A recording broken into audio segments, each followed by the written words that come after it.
Morning.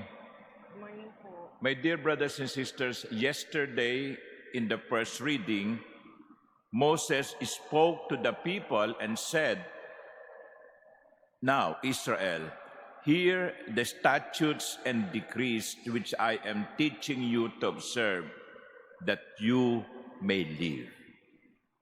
Obey the commandments of God, and you will live." Today, in the first reading from the book of the prophet Jeremiah, he says to the people, "This is what I commanded my people. Listen to my voice. Walk in all the ways that I command you, so that you may prosper."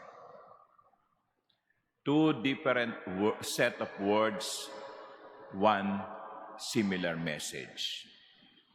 Listen to God's word, obey His commandments, and you will live, and you will prosper. Ganun lang kasimple yon. Gusto mong mabuhay, sundin mo ang utos ng Diyos.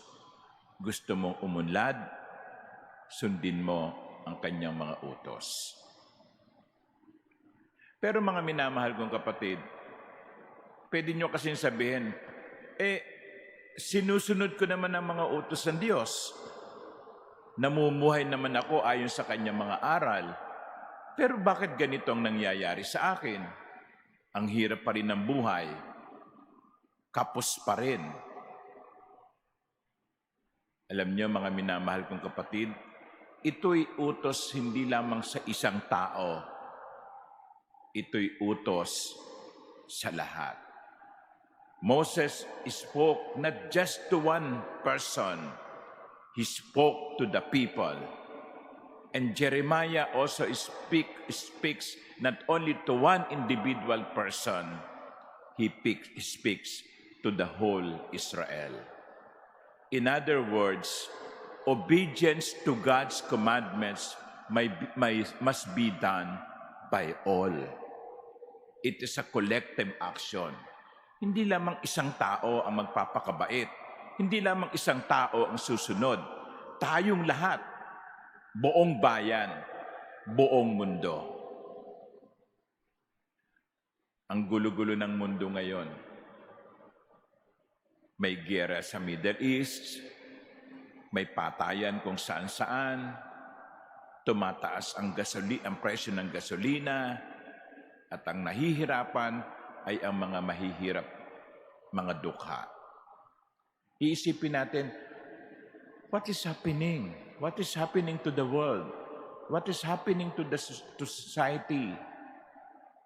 I think these readings, yesterday's and today's, is a reminder and an invitation to us that as a people, we have to go back to the Lord.